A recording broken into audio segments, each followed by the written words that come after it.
Welcome to Baddie, a monthly podcast by For the Breast of Us, the first breast cancer community for all women of color, where we share real-life experiences, information, and education to help you live your best life after a breast cancer diagnosis. Hello, and welcome everyone to another episode of Baddie. My name is Marissa Thomas. I am the co-founder and CEO of For the Breast of Us, an online community dedicated to all women of color who have been impacted by breast cancer. Today we have a special episode for you. We are here with, well, before I introduce our guests, I'm going to introduce Baddie Ambassador and Creative Director Cynthia Johnson, who is here with us as well. And we have a really great conversation today. We are joined by Ray Singleton. How are you doing today, Ray? I'm doing great. How y'all doing? We're good. Yeah, yes. Good to be here. Good. Well, thank you so much for, joining us. And, I know Cynthia slid into your DMs and wanted you to be a part of the series that we have going on called Love and Cancer. It is a series that I started earlier this year because I wanted to talk about the relationships between people who have been diagnosed with cancer and, the love that they share either, romantically with their partners or, with their family and friends. So just wanted to delve into that and see how cancer has, impacted their relationships in their lives. And, love is encompassing. So it's any type of love. Yeah. Okay. Yeah. I'm excited to be here. Great topic for me to share. Yes. So why don't you tell us a little bit about yourself, Ray, and tell us, how cancer has impacted your life for everybody who is listening and watching. Okay. Hello, listeners. My name is Ray Singleton, originally from Charleston, South Carolina, currently living in Charlotte, North Carolina. I am a widow now. My wife, Rosalind Royal Singleton, she fought brain cancer for a little over 12 years. She was a Navy veteran, 5'5", tattoos all over herself, a sailor, loved God, rode a Harley, and she was Superwoman. She had 4 brain surgeries, multiple rounds of chemo and radiation. She fought like hell. She inspired others on her journey. She shook up the world. There are people now all over the world who know who she is, who are inspired by her journey, who decide to fight on just because seeing her go through her journey the way she did. She's inspired me in countless ways, and my responsibility now is to continue her legacy and inspire others the way she did, or at least try to. Yeah. And so, how long were you guys together for? We were together for 6 years, married for 4. Okay. Yeah. And I met her November 5th, 2016. We were at a party. I had on sunglasses, going down the escalator, and the first thing she ever said to me was, "Where you going with them stupid ass sunglasses?" The first thing that I heard my future wife say. Yeah, and it was just love at first sight. Love at first sight. The first date she told me, like literally the very first date, she said, "I'm a Navy veteran. My mom died a few years ago. I ride a Harley Davidson. I had brain cancer back in 2013. I like basketball and sports. And what's up with you?" that's literally the conviction and the faith and the power and the strength she had. Like that's just something she had. Just had to get through. Yeah. And so it sounds like she was diagnosed with brain cancer, obviously before you guys had started dating. Yeah, in 2012 was when she was diagnosed. 2013 is when she had her first brain surgery. Okay. And so I'm guessing, was it during your marriage or your relationship when she had a recurrence? It was 1 year 1 year in, a week before 1 year anniversary. So she would get her scans every year just to make sure everything was good, and she was clear from literally 2013 to 2019, and she went in for a routine scan. She had been doing this, so this one she went by herself. I was at work, and she called me and said that the doctor said they saw something on my scan, and I'm gonna be all right, and I'll see you when you get home. And I was like, all right, word. What you need me to do? Right. Yeah. And, after that, we were in doctors' offices and tests and scans and devices and all types of stuff after that, man. And how old were you at this time? 28, 29. Wow. Yeah. Yeah. She was my cougar though. She was 6 years old. Yeah, I'm out here cougar, baby. Military benefits and all that. I gotta have me a good one. Oh my goodness. So when she told you she was a survivor initially, I mean, did you ever envision that this would be the journey you would take? No, because of the way she delivered it to me. Like literally just at dinner eating ribs. You know what I'm saying? Like, yeah, I had brain surgery. You can see my scar. I'm like, okay, well, that's just the way she explained it was just something she just had to get over. You know what I'm saying? Like it's something she had to do. So when it came back, and even that way, when she explained it to me, was going, okay, just something else we gotta do. She just gotta go to the doctor. Because literally the way she thought about it was, or the way she acted or responded to it, it was as if she had to get her elbow wrapped up. Right. Like we're walking into brain surgery, and she's skipping and laughing and high five nurses on the way in. I'm like, yo, what? What is this? So yeah, man, I didn't think that it would come back, but when it did, the way she went through it, it was just something we both had to get through. So I had to do whatever I could to support her. And being so young and going through something like that, how did that, you know? I'm still listening. Okay, how did that impact you? I loved her so much, man. Age didn't matter. All I knew was what did I need to do to support her, and my age didn't have anything to do with it. I loved her. I was engaged to her at this point. I was 6 months in. I got my knee dirty. We were married. We met November 5th, 2016. We were married November 4th, 2018. So like it was very fast. Yeah. So yeah, I loved her. It didn't matter what I was doing, how much money I had. I was going to figure out what I needed to do to support her, because she was my angel. Yeah. So it was whatever. If I had to learn how to administer medicine or how to measure stuff or hold her hand while she in that loud ass MRI machine. Oh, that machine is insane. It is. Yeah, it is. Insane, dog. And then the radiation joint, she had a mask and like it had to fit her face, and it was crazy. And she did all that with a smile on her face. Amazing. Yeah. And I think it's interesting hearing from your point of view, because you're telling us all this, and me and Cynthia are just like shaking our heads, like yep, because we understand from being like the patient perspective.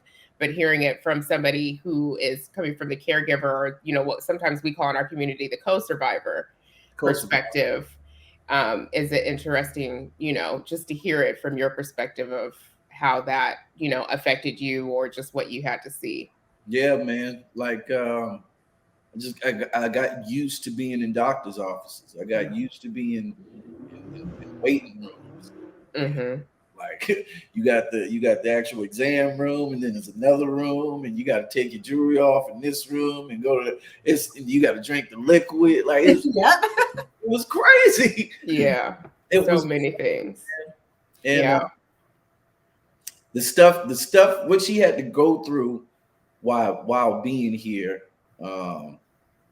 in the grace that she went through it with is still astounding to me. She had her head cut open 4 times, though. That's wild. It's insane. That is. And I just saw a clip where she said the tumor, I guess one of the first ones was the size of an orange. Yeah. How do you even get that into your Right? No, after the third brain surgery, there was literally like an eighth of her brain just gone. You literally had to take it out of there. Mm-hmm. And we didn't know that much about science at that point. So I'm asking the doctor, I'm like, yo, is that gonna grow back or something?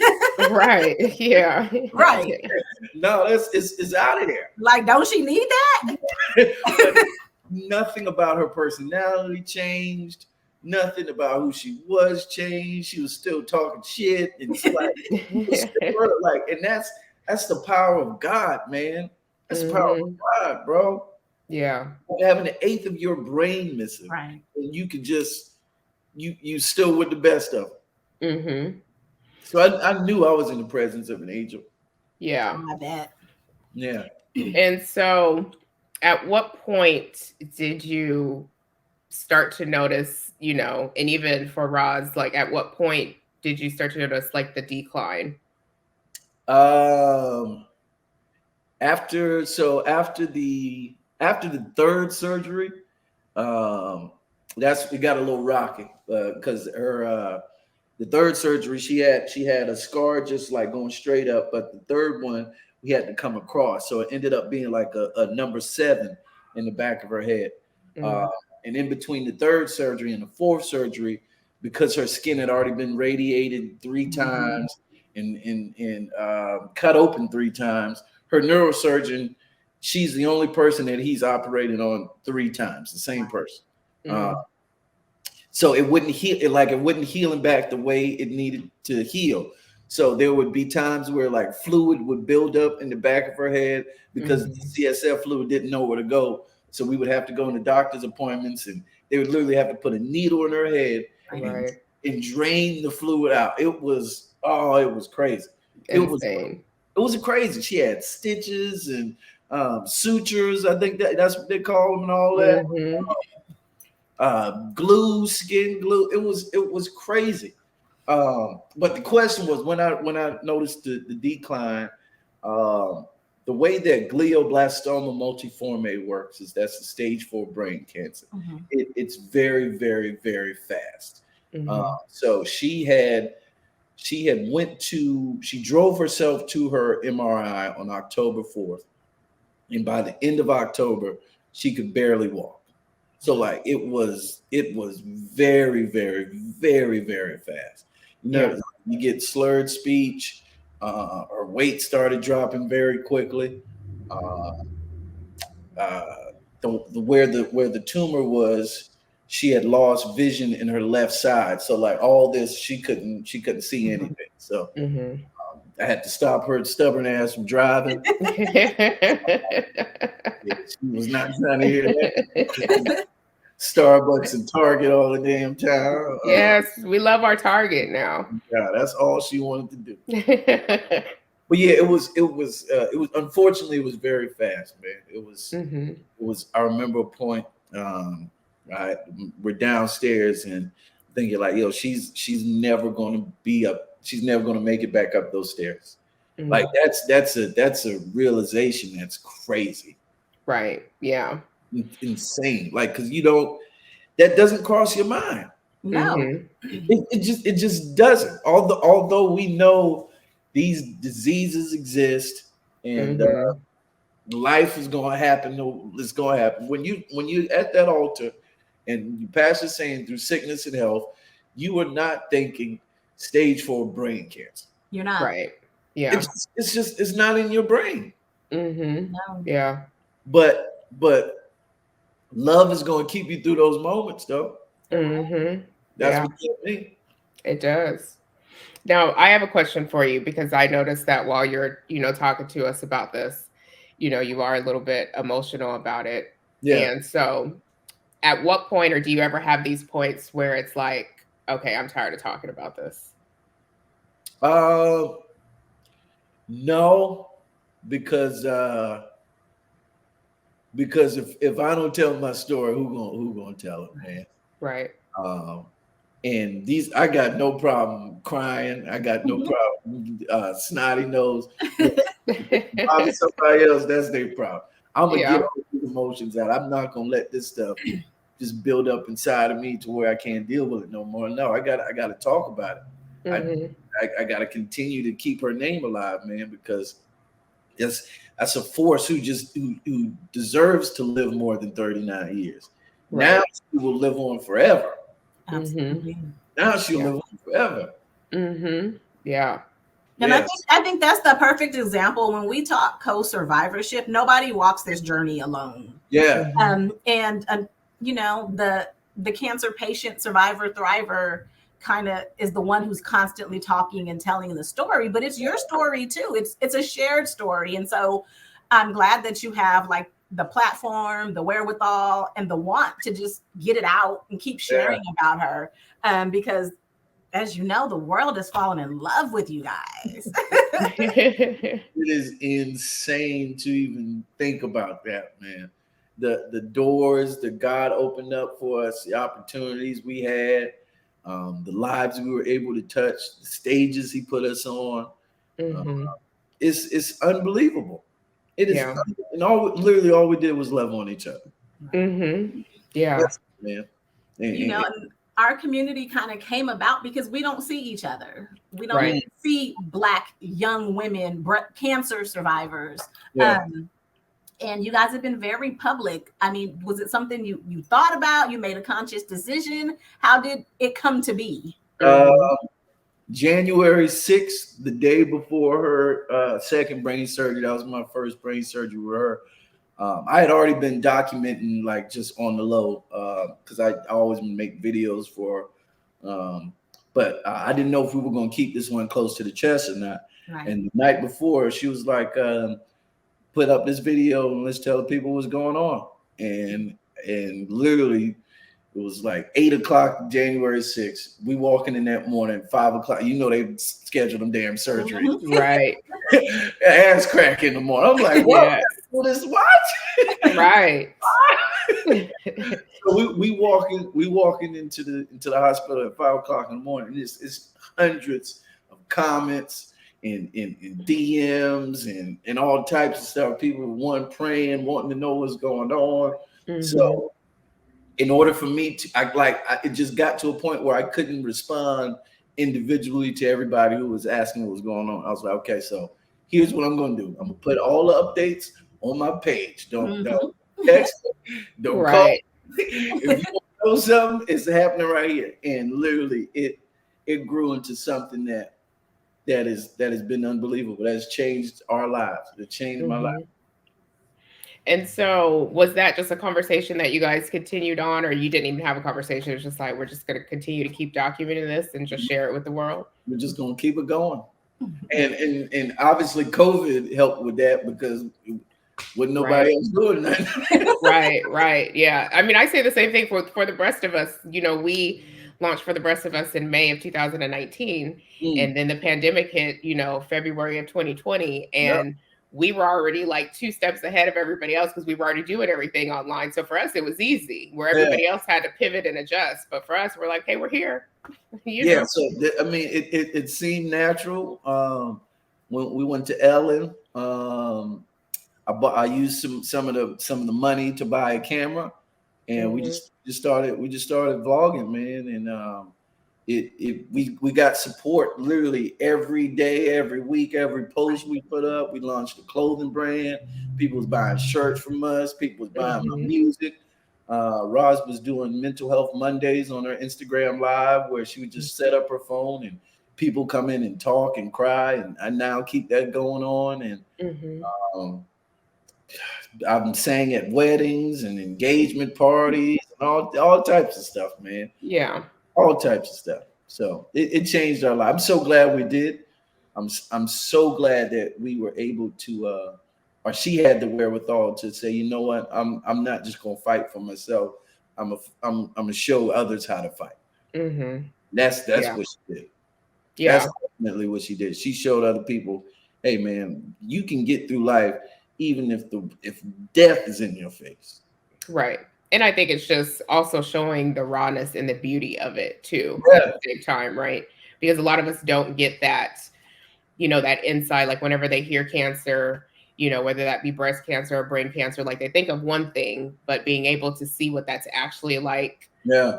One of the things that I noticed last night when I was, going through your page is, it looked like the last, either couple weeks of her life, you had audio recorded, Yeah. conversations that you guys were having. And so being able to just hear that and, hearing, what she was going through, how she felt, kind of, the questions that you were asking her, but then you guys laughing in between that as well. Yeah. It just, to me, that was more powerful than anything else.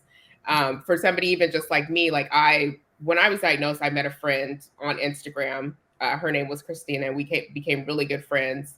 And we were diagnosed around the same time, had a lot in common. And then her cancer ended up coming back and metastasizing, to, her brain, her lungs, things of that nature. And just listening to the conversations that you had with Roz remind me of the conversations that I had Christina during her last couple of weeks of life. And some of the things that she would tell me that she couldn't tell, her family or friends, because she didn't feel like that they would, listen. Or like when Roz was telling you, like, I'm just tired. Christina would tell me that all the time. And so it definitely touched me, because it's like, this is what people need to hear. It's like, no matter how strong the person is, we still get tired, and then that's okay. And it's okay for like your caregiver, your co-survivor to validate, you being tired or fatigued, but then also telling you that I'm here. And so, yeah, I thought that was really dope. And I guess my question for you is, what made you have that foresight of being like, let me capture these audio moments with her and then be able to share these at a later time with everyone? Knowing I was in the presence of an angel, man. Like once I realized the transition was happening, and it wasn't likely that she was gonna make it out of it. I knew selfishly I was gonna need to hear her voice. I knew that other people was gonna have to hear what she was going through, how she was feeling. I didn't know what I was going to do with. I didn't know I was going to create a talks with Roz. I didn't know it was going to help touch people, and you know what I'm saying. I didn't know.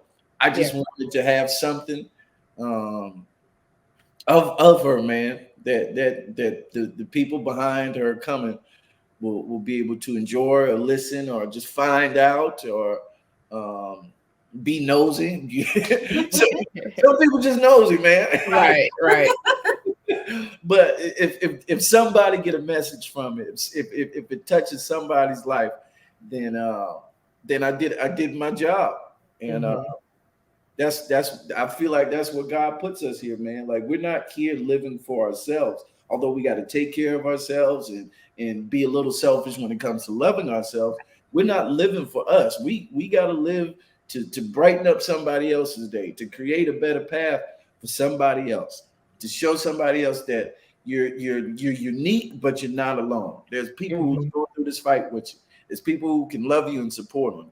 There's a lot of bad people in the world too. Unfortunately, you got to do that. But hold on to the people that love you. Hold on to the people that's special. And when I realized I had an angel in my presence, man, and so many people love that girl. Girl, I was like, man, I can't keep this to myself. Yeah. So I'm thank you for sharing that.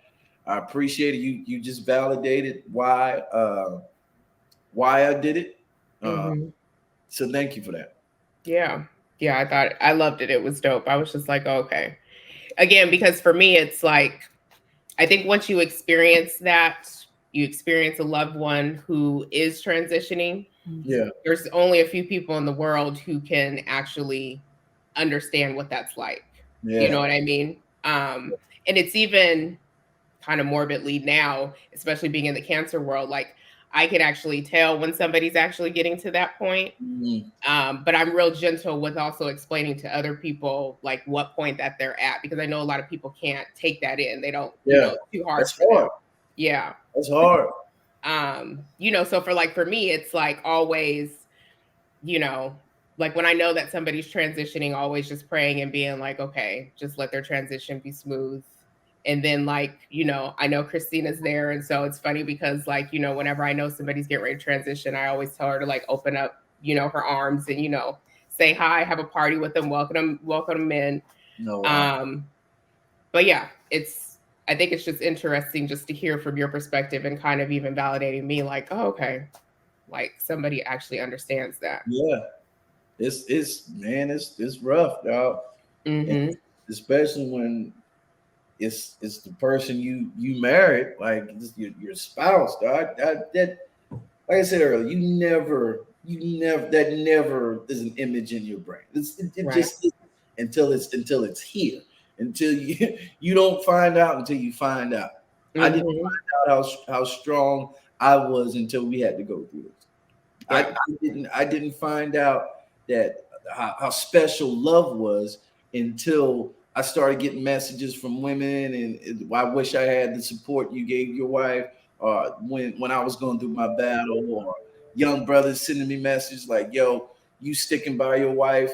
This is the first example I've seen of a young man and doing that, and thank you for that. Like that's you don't know that you're impacting lives, man. Just if you're just living. Right. And the fact that you can do that, that's a gift. And that's a gift I don't take for granted.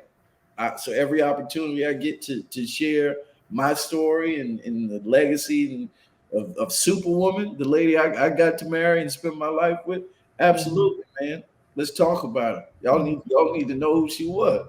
Absolutely, we do. And like I said, I love we folk, you see pink gloves and rah rah rah, and I love that you guys shared the real. Like, yes, she's beautiful, vibrant, bright, but this shit is real, man. It is right. Right. It's not all rainbows and butterflies. No, it's not. Not even close, man. I remember one of those times when we had to get she had to get her stitches taken out, and she wanted to like see.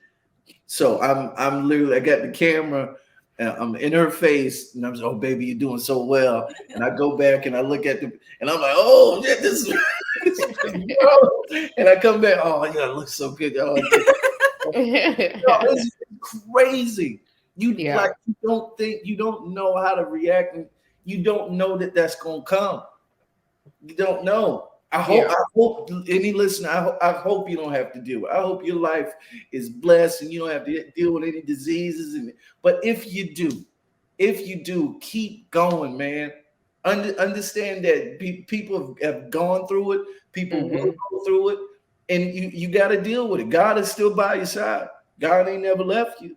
Yeah. Don't think that. But and that's real helpful.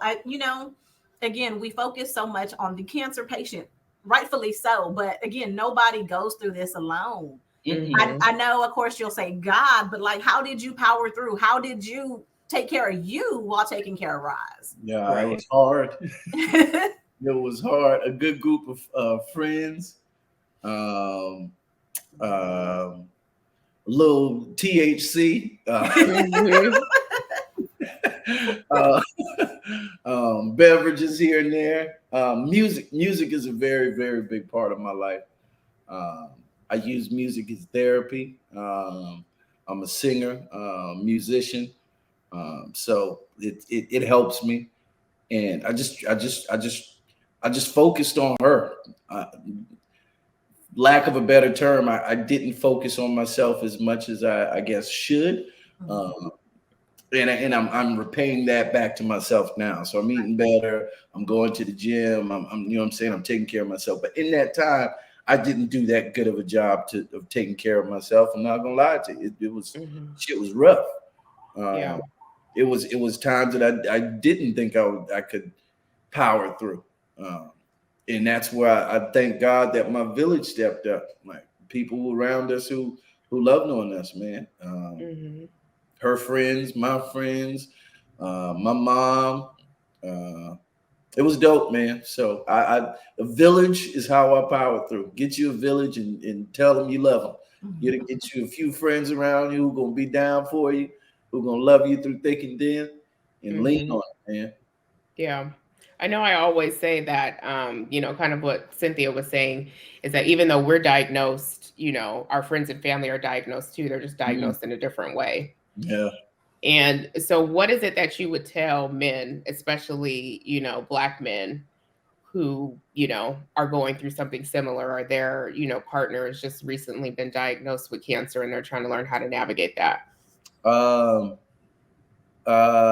diagnosis does not determine the value of their contribution to your life. You know what I'm saying? Like the diagnosis is just a diagnosis. You loved, or you told somebody that you loved that person, no matter what their condition is. That's like the idea of it is unconditional love. The only reason we're here is to love on each other unconditionally. Jesus was a very good example of that. We fall short often, but a diagnosis does not determine their value, man. Everybody deserves love. And also, like, remember the golden rule, man. The golden rule is treat others the way you want to be treated. It's that's very simple. That is very simple to understand. If I were in this situation, how would I want somebody else to treat me? And just do that, because the answer is never going to be, oh, leave me or talk bad about me. You know what I'm saying? Oh, I want me to cuss me out. No, it's never going to be. I want to be loved. I want to be supported. I want to be cared for. And hopefully I never am in that position. But if I am, hopefully I put enough good energy in the world that it'll come back to me. Just understand how the universe works. Golden rule, man. Treat others the way you want to be treated. My wife had to go through brain cancer and surgeries and chemotherapy and pills and appointments and physical therapy and all that. And the only thing I had to do was love on her through that. Of course I'm gonna do that. I'm gonna do it to the best of my ability. If that's talking to her, if that's crying with her, if that's rubbing her back, that's making her some food, if that's not sleeping, if that's waking up at 3 o'clock in the morning, making her spaghetti, that's what I gotta do. Because I love her. And if I were in that position, I would want somebody to treat me really good. So if anybody's gonna do that, man, just remember to go. You don't want nobody to stop loving you just because something's different about you. Right. You'd be surprised how much it happens, though. Unfortunately. Unfortunately. But that's what these platforms are for. That's what these conversations are for too. Put that back into your mind. Hey, guess what, man? You need to love on somebody. The golden rules is still real. Right. And I really appreciate you being that example, because you're proof positive. It exists. Black love exists. Black men are out there, despite what society and social media will tell you, loving their women the way they supposed to, the way they want to be loved in return. And I just thank y'all for stepping up and showing that it is there. Yeah. Because the world will tell you otherwise. But we got to see Ray rise and live in color. It was a fun ride. Yeah. I'll also say this to y'all, just relationships in general. Don't let the nice pictures and videos fool you. True. We'll get shitty. Right. If at some point we'll get shitty. It will. But you gotta get through it. Anybody that tells you it's always gonna be rainbows and sunshine, and they are lying to you. They are lying. It's rough. Love will test you. Love will make you question yourself. Love will make you work harder than you ever thought. Love is gonna make you listen more. But it is the most beautiful thing that this life can bring. It is the most beautiful thing I've ever experienced. It's great. It's worth it all. How would you explain you and Roz's love? Like, if you had to explain it. How would I explain me and Roz's love? I would say now is generational. Like, it's like just from the feedback that we've gotten. Like the I'm trying to think of the word. Mhm. Just the way they're explaining us. You know what I'm saying? Like it's the amount of lives we've been able to touch. Uh, Mm-hmm. Old people older than us, younger than like this men who've been married 30 something years then sent me messages, yo, you inspire me to love my wife more. That's crazy. Yeah. Yeah. That's that's insane. Like, Mm-hmm. what do you mean? Like so like the fact that we can do that for older couples who are newly married, people who are still looking for love, that we can be a light or a beacon or inspiration, say somebody can look at me and say, oh, I still believe in love. Love still Mm-hmm. exists, good men still exist. That's a responsibility, and that's a joy for me. Like yeah, God, sign me up. Let me continue to be the example. Let me continue to be the light. So our love was generational, man. Everybody could connect to it. Right. Um, everybody saw a piece, either themselves or a piece of their lives in us. And it's a direct reflection of the love we get in the world, man. Mm-hmm. Yeah. That I love every little bit of that. Every little bit of that. So much so. Yeah. Uh, Um, so I know that you had a documentary that came out. Yes. Um, and it's called, tell us what it's called again. Love, a true story. Love, a true story.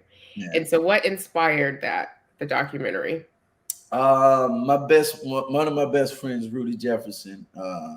He and I did a short film, like almost 15, 16 years ago, uh, talking about what I wanted to do and how and where I wanted to be in life. And he was like, yo, it's crazy to see all like most of the stuff that you talked about. Because back then I was talking about changing the world and making people feel better and smile and all that.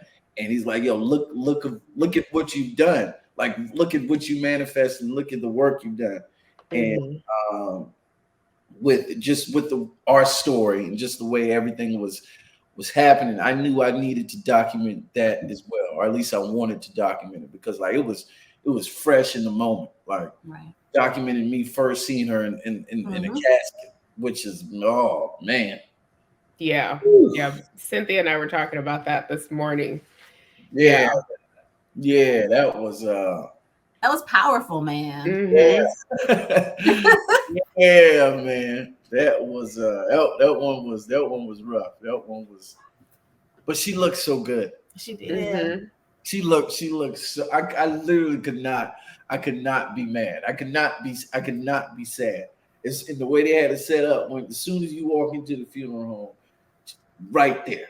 As Yeah. soon as you open the door, you had the lights on her. She had the shimmering suit on, Mhm. her Mm-hmm. legs crossed with a pink heel. She had a little headpiece. I couldn't do anything but smile and rejoice, man. So we wanted to show people, like, listen, we've let y'all into our lives from the jump. Right. Mm-hmm. We've shown y'all everything. And not a lot of people will show that side of the transition. Not a lot of people will Right. show those raw conversations with my friends and my pastor, and like, just, but people need to see it. They Mm-hmm. do. It, Yeah. it it needs to be out there. So I'm glad he had the vision. I'm glad I had the vision, and it's tough for me to watch it sometimes, man. Mm-hmm. It's tough for me to watch it, but it's good. Listeners, if you've not seen it, you should look at Love, a True Story, about me and my wife's journey. And I appreciate, again, that aspect. In our community, we talk about surviving and thriving, Mm-hmm. and we don't often talk about death. Yeah. And Right. in fact, in our community, we lost one of our beloved baddies not too long ago, Sharon. Mm-hmm. And Sorry to hear that. walk in this cancer community, you're going to love people who are not going to make it. Their journeys are going to end much sooner than we want. Yeah. Mm-hmm. And I appreciate you being real about your grief. How are you? How are you surviving? How are you putting one foot in front of the other? I don't know, man. I am doing my best. Some days are much better than others. I think one thing that helps me out is I truly experience all of my emotions. Like I'm not afraid of them. I don't shy away from them. I learned this idea or this theory from a book called Unlearn. He encouraged you to treat your heart like a hotel room. So the idea is a hotel room gives every guest equal opportunity to come in and enjoy, but they have a check-in and a check-out time. So like I treat anger as a guest. Anger, you can come in, and if you want to reside and be in here for 30 minutes, 45 minutes, sure, let me experience every aspect of anger. But after that 45 minutes is up, you got to go. And check out time. It's just check out time. Don't extend either. Yeah, you got to go right now.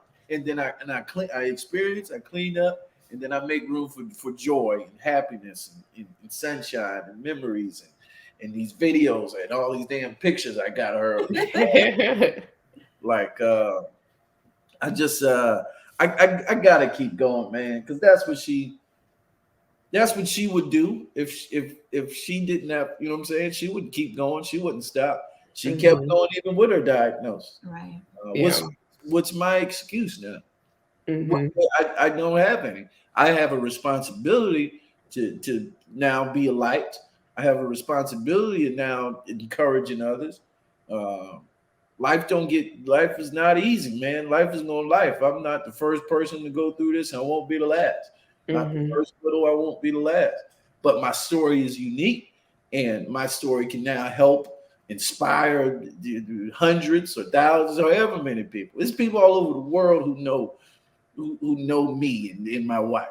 People walk up to me in the mall and say, "Oh, you done got it." Is insane, man. It's crazy. So I keep going by the support and love that people show me. The memories of my wife, and knowing how good God is, man. Just every day He chooses me to wake up. He says, you know what? I'm gonna give you another one, because it's somebody who laid their clothes out last night and didn't get to put them on this morning. Right. Yeah. It's some people who don't get the opportunity of life anymore, and He chooses to breathe into me every morning and say, "Hey, now you go do what I told you to do. Go be happy."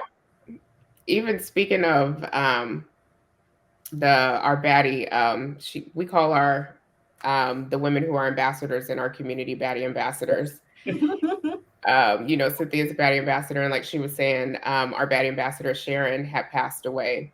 And you actually have a little bit of a connection for the rest of us, whether you know it or not.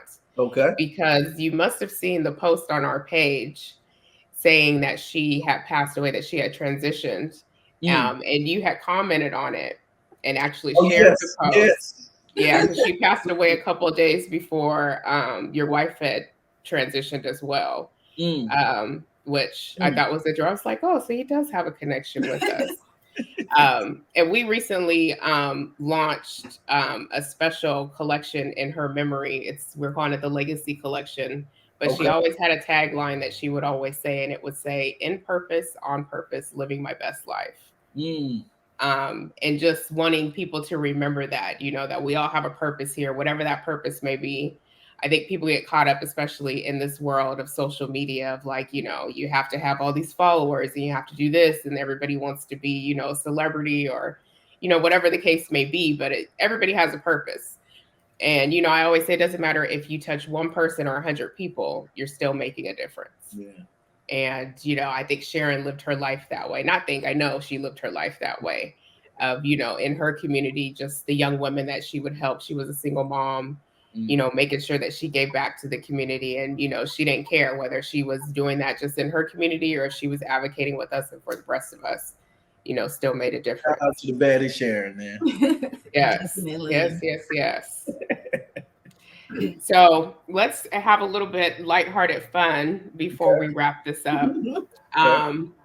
So talking about the love that you and Roz had. So who was the cleanest out of the both of you? She was, because her military background. Yeah. Yeah. I went to college and I'm a frat boy, so Hence the purple and the gold. yeah, you already know what's going on. Yeah. That's the only fraternity there is. The rest of Okay. yes, but she whipped me into shape. I'm still getting there. Yeah. Yes. Who was the better cook? If we're talking breakfast food, that's me. Also, my crab cakes are world renowned. Okay. Yeah, Oh. I'm from Charleston, South Carolina. I told you, I'm making crab cakes. But she could make a really good steak. She knew how to burn my chicken just the right way. She made a really good. Her mac and cheese was good. Her lasagna was good. Yeah, so she would do dinner. I'll take care of breakfast. Okay. Yeah, and so if me and Cynthia were to hop in your car, what music would we hear right now? Right now, you would probably hear some song by John Legend, followed by a gospel song, probably like a John P. Key or something. Okay. Mm-hmm. And probably Encore by Cheryl Lynn. That's my joint right there. Yeah, man. I listen to everything. Soul, R&B, hip hop. I'll literally be enjoying my plant-based medicine, listening to the gospel music. I'm like, yo, hey, it's dimensional. That's all it is. Yeah. I know who my God is. I know my relationship with God, and so did she. So did she was on the same vibes I'm on. And if anybody made it in heaven, I know she did. Yeah. I know for a fact she in there. I love it. Yeah. And so when was your first kiss? Ooh, my first kiss was middle school. Yeah, a girl named Victoria Ray. Shout out to Victoria Ray. She we lived in the same neighborhood, man, and it was quick. Got it. Neither of us knew what we was doing. We just knew we wanted to kiss each other. Right. Now, where do you see your life moving forward from this point? Continuing to inspire people. I'm getting into the world of public speaking. I just had the opportunity to speak at a middle school to a class of 7th graders getting ready for their end of grade test. So I had to encourage them and all that. Last month, I spoke at a group of cancer survivors in Winston-Salem. I continue to advocate for mental health, cancer survivors, caregivers. Not only that, I'm a serial entrepreneur, so I have a few different businesses. One of the main ones I do now is I help people recover money from the foreclosure of their house. So a lot of people don't understand that even though they lost a property, let's say the taxes, they can still benefit from that sale. So I'm able to audit government records. I'm able to see exactly how many people are owed money, how much money they're owed, and I help them file a claim and get it back. And I receive a finder's fee for my services. So I give away money for a living. I'm still singing. I'm the minister of music at my church. I want to continue to do that. I got gigs. I'm hustling, man. I mean, you got to. Yeah. So I'm excited. I'm writing a book too. I'm getting the book together. I want to do it all, man, because life is short. That it is. My clock is ticking, whether I like it or not. My clock is ticking. I don't have time to not do the stuff that's gonna not benefit. I don't have time to stress out. I don't have time to not be joyous. I don't have time. I have time to do whatever God put me here to do. If I have to chase, if I have a goal I want to hit, I got to get to it right now. Yeah. And this book that you're writing, is that about you and Roz? A good portion of it will be. Yeah. I'm still working on like how to outline it, and I obviously never written a book before, so try to see how I could structure it. A guy I did a podcast with about 2 weeks ago, based on our conversation, he said he's gonna help me publish one, and he published his own. So he's giving me some homework of how to separate. So I'm getting interviews and all this together just to see what I can put together, man. I'm journaling. Yeah. So. And how is it like these milestones that you're hitting, now this year? How are you processing those, like birthdays, holidays, and stuff? I just turned 34 like two weeks ago. Oh, happy belated. Yes, happy birthday. It was different, man. Obviously. How am I processing it?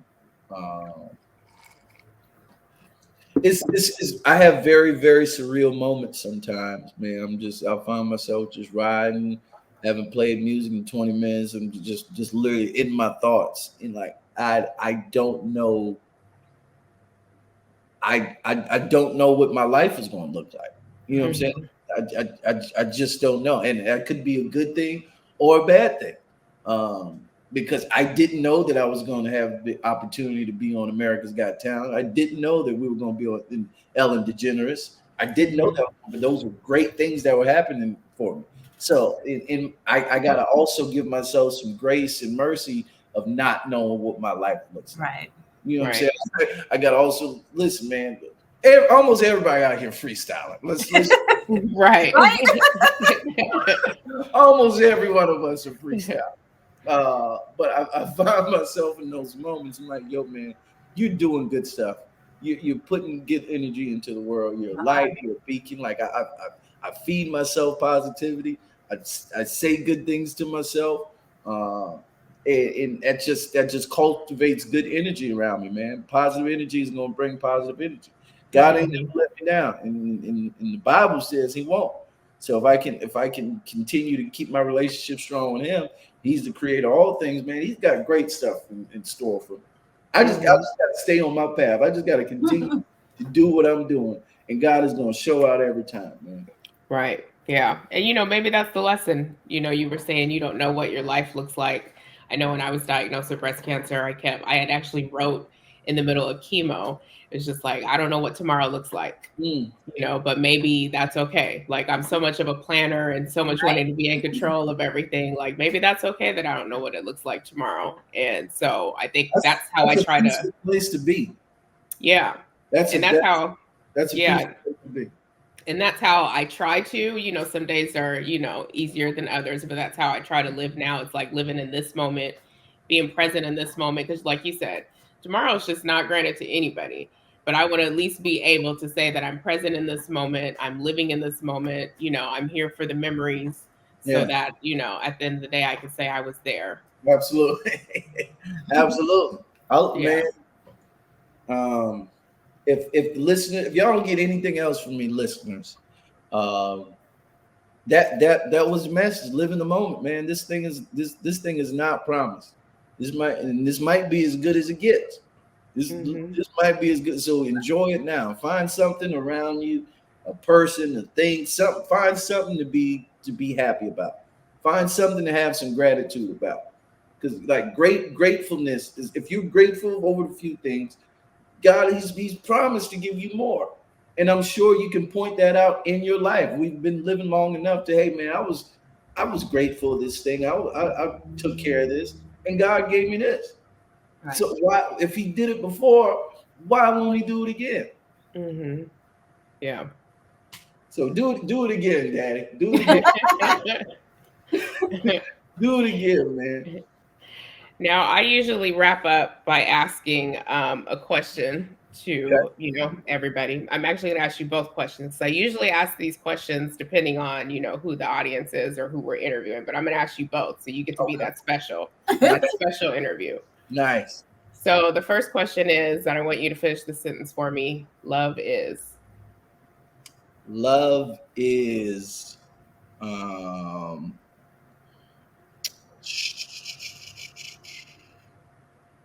love is all encompassing. Love is a teacher. Um, love is discipline. Um, love is strange sometimes. Love is hard. Uh, yeah, love is adaptable. Um, love is transformational. Mm-hmm. Love is everything. Okay. And then, well, before I ask my next question, I'm going to ask you. This is just came to me, so I'm going to throw this in right here too. I was just watching. I don't know if you've seen the Netflix special that they have with Barack Obama talking about working, like why we work. Mm-mm. But he was in the grocery store with this young Black woman, single mom, and she had asked him this question, and I thought it's a good question that people should start asking each other. But the question that I have for you is, are you at peace? Mm. Um, I've got more peace now than I had before, Mm-hmm. and I'm working on continuing to build it. Sometimes I'm not. Sometimes this boat get rocked. Yeah. but but I'm glad I know the Prince of Peace. Mm-hmm. I tell you that, and I understand if I get closer to him, then I'll get closer to peace. So. Yeah. And I think it's okay to not necessarily like when you hear that question and you'd be like, oh, well, maybe I'm not. I think that's okay as long as you're working towards it, right? As long as you have moments of peace. I'm saying Right. everything is peaceful. Right. That's another thing. I've stopped lying to myself, and I've stopped lying to other people because I just don't got time. I'm just keep it real, man. Right. Right. This shit is hard. Yeah. Hard. It's very hard. Capital H. Yeah. Like whoever said this adulting stuff, like, come on, man. This Like shit this, is hard. it is the ghetto. Man, listen. 0 stars, would not recommend. Right. But we gotta keep going. We gotta Right. keep Yeah. going. And then so my last question for you is, if you could say to Roz, I want you to finish this sentence for me as well. I love you because. Mm.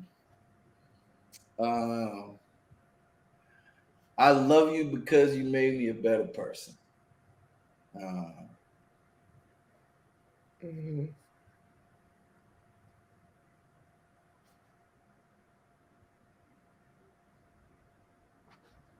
Yeah, I'm looking at it right now. Mm-hmm. Yeah. And that's it. That could be the period. Yeah. Made you a better person. And that's 100%. all that, we can ask and we can hope for, especially with the people that we love, Yeah. Whether that's Some romantic. some people do the opposite. They do. They do. Some people bring some bad stuff out of you. They do. But at the end of that, on the flip of that, don't they still sometimes make you a better person? 100%. Right. It's all about perspective. It's Yeah. all about perspective. Did stuff happen Mhm. to you or did stuff happen for you? Yeah. I believe everything happens for me. Mm-hmm. Yeah. Yeah. Any other parting words, Sin? I will say, you said when Marissa asked that your love is generational. Yeah. And I would add that it's also transcendental. Like your love radiates. Like I look at pictures of Roz and I smile like I knew her and loved her the way you did. Sitting here chopping it up with you feels like we've known you forever. And just know that y'all have put some good out in this world. Thank you really, really have. And I'm grateful for that. Thank you. Yeah. Yeah. I am too. Saying that. Thank you. And I'm the crybaby baddie too. So yeah. So I'm glad you've done good so far though. Even these last couple of questions, you held it together. Ain't nothing wrong with crying, man. Nope. I get it out as often as I can. Good. Yeah. I'm glad you trying do. to. I'm the thug. I'm the thug of the group. No, so she tries to be the thug. She can cry too, huh? Yeah, I do. I would say that's one thing that cancer has definitely brought out is the sensitive side of me. Yeah. And just knowing that it's okay, especially because Black women, we always, feel like we always have to be strong and walk around that way. And, when I'm, a single mom as well, too. So when I was diagnosed, I think my son was 13, 14. And so, he went through that process with me as well. And just learning how to like break down those walls and, show my emotions and be vulnerable with him. If that's the one gift that cancer has given me, that would be one of those things too. Let me pose this question for you both. Like, how do you think For the Breast of Us is contributing to your purpose here? It's given us me specifically a platform to share my story, to help other women along on their journey. And it's grown me and stretched me and given purpose to what you've been through. And I'm indebted. I'm grateful. Because like you said, this shit is ugly. And probably just like Roz, you just got to face it. You don't have a choice but to go through it. But to find purpose, to find community in it is just invaluable. Yeah. And I think for me, it's just, definitely helping other women that come behind me. So that way they don't have it, as hard, or they have, other resources that I didn't have just, at their fingertips. A lot of this like stuff that I had to find out on my own. So being able to give them that is definitely a reward. But I think, and Cynthia has to remind me a lot of times, she always tells me like, I don't think you realize the people that you're touching every day. And I don't. And maybe that's just because I feel like I'm just doing what I'm supposed to be doing. I know exactly what you mean. Yeah. I know exactly. Yeah. But thank you both for doing this. Thank you both for this platform. Thank you both for using your stories to inspire others. Because you could be selfish and not do any of this. That's a clear choice, and you all make a choice every day to, you know what, I'm not only living my life for myself but for other people. Like this is bigger than that. So I appreciate the light you all put into the world, and thank you for allowing me to be a part of this. Yes, thank you for being here. We appreciate it. Thank you. I can't wait to continue to watch and see what you do. Yeah, it's a lot. Yeah, and you'll have to come to Atlanta. We'll have to give you some, information. I'm based here in Atlanta, but we're also holding our yearly celebration here in September. So we would love for you and, some of your people to come and, celebrate with us. We'll have to send you some pictures from last year, but we had a room that we called a legacy room. Okay. And, just think of it like you're walking through a museum and you see pictures of women who have been, diagnosed with breast cancer, women who are still here and women who have transitioned on. And underneath their picture, people wrote in what they felt like that their legacy was. And it was it was really dope. And so we would love for you to come and experience that and just have a good time and party with us. Absolutely. Send me the details on there. Yeah. Absolutely, we will. Thank you so much. You were so gracious, slid in your DMs, and you responded almost immediately. Yes. I know you're getting tons of requests, tons of messages, and we are so grateful for you and appreciate you sharing your story with us. Absolutely. Yes. Thank you so much, ladies. If y'all need anything else from me, just let me know. We will. Thank you so much. Thank you. Enjoy the rest of your day, Ray. Long live Roz. Yes. Bye, y'all. Bye.